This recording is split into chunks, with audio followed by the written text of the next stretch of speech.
Hi, my name is Emily Shuping, and I'm here to talk to you a little bit about emotional intelligence.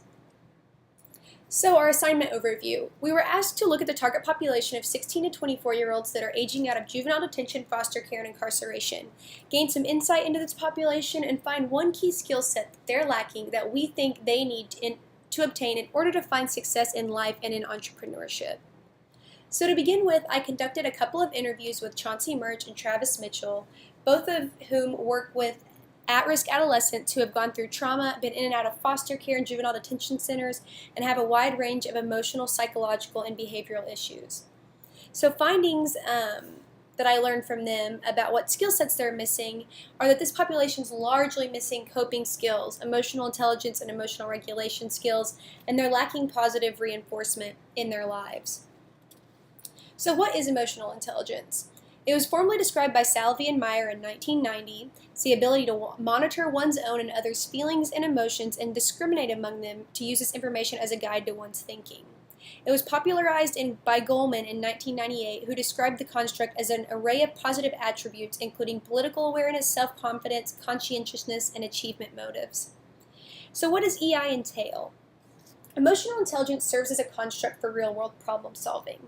Upon the realization that IQ was largely insufficient for everyday problem solving, researchers introduced constructs such as EI, which refer more to common sense approaches to intelligence, such as solving conflicts at work, collaborating with others, adjustment to new cultural environments and work settings.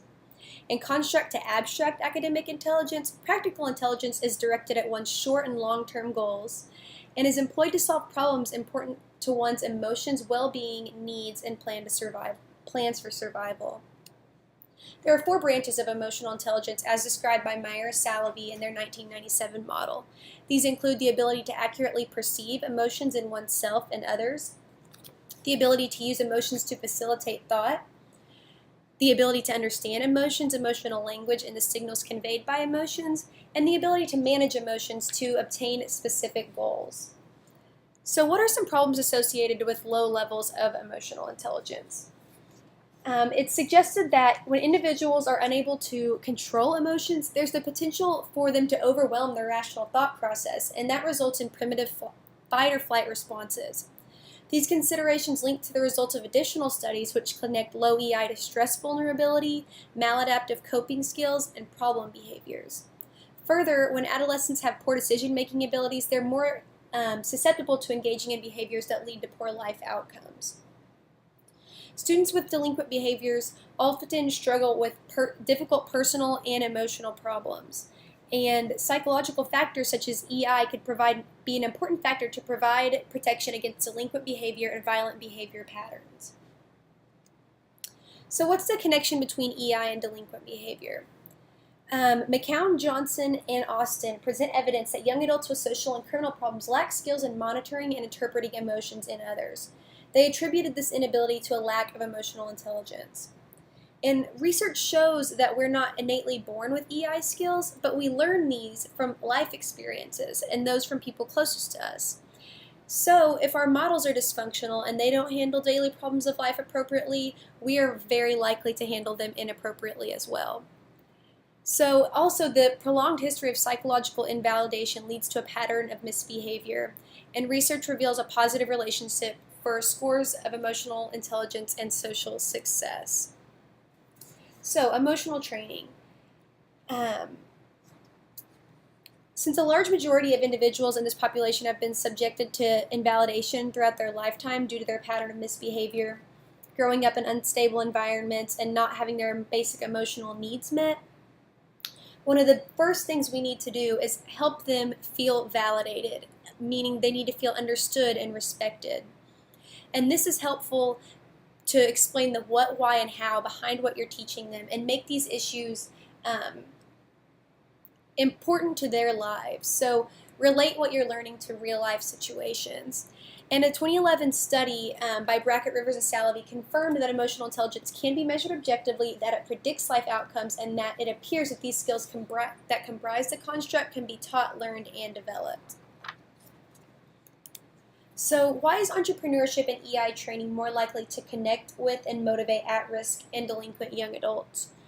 By embracing practical and innovative intelligence, teachers are more able to reach and develop youth that may fail to demonstrate the time-honored analytical variety of intelligence, and extensive data shows that there's a strong demand among young people for entrepreneurial skill development opportunities. Research shows that it's believed that these youth would respond very differently to whole brain learning strategies and experiential and project-based learning. Vulnerable youth have been shown to be attracted to programs that have a link to real life and offer interaction with authentic, caring adults.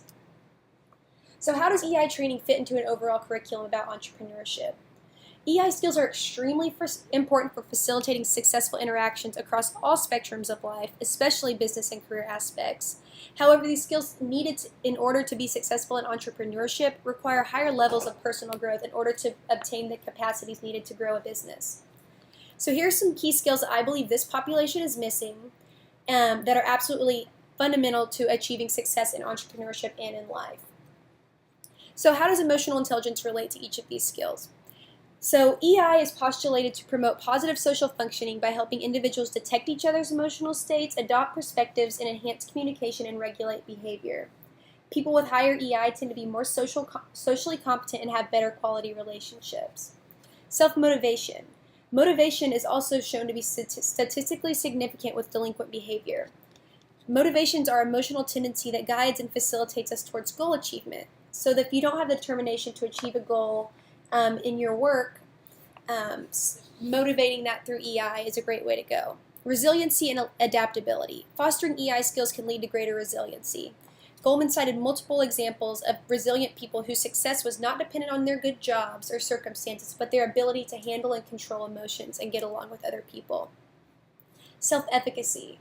If a student has a strong belief in his capabilities or a high level of self-efficacy, this person is confident in his skills in this area. So teaching emotional intelligence skills will lead to confidence in that area, and that positive expectation will lead to success. Self-awareness was found to have a significant relationship with delinquent behavior and is one of the emotional intelligence constructs that is most likely to predict delinquent behavior. This lack of emotional awareness means delinquent students are unable to connect with their feelings and thoughts. And so once they become aware of their emotional states, strengths, and weaknesses, they can become aware of their goals and values in life. Communication. Our emotions help us communicate with those around us, which is done by conveying and reading facial expressions and interpreting the needs of ourselves and others. Decision making. Our emotions are valuable sources of information that help us make informed decisions. The communication between our rational and emotional brains is the physical source of emotional intelligence. So when our brains receive information, we first generate an emotional response before our rational mind becomes engaged. So when an emotional connection is severed, it really impairs one's ability to make the most simple decisions. Boundary setting. Once we learn to trust our emotions, we can then become confident in expressing when we feel uncomfortable with the situation or the way we're feeling. This helps us protect ourselves mentally and physically. Without basic EI skills in these areas, it is nearly impossible for one to succeed in any type of entrepreneurial venture. Emotional intelligence training will enable this population to get at the root of some emotional issues that may be hindering emotional and academic growth, change ineffective behavior patterns, and see and feel their personal progress towards more socially appropriate ways of handling their emotions, and see and feel social emotional success in their interactions. Most importantly, emotional intelligence is shown to improve life outcomes. Brain and behavior research suggests that traditional intelligence quotients, or IQ, contribute only about 20% to someone's life success, while emotional intelligence contributes to the other 80%. The effects of emotional illiteracy are astounding, and the less a person understands their own feelings, the more they'll fall prey to them and act inappropriately, and therefore fail to secure their proper place in the world. So teaching EI ties really well into entrepreneurship and is really important for overall life functioning. For more information about EI, please visit the Lionheart Foundation, the Power Source Facilitators Manual, or the EI Institute. Thank you very much. Here's some references for some of the extra information that I found.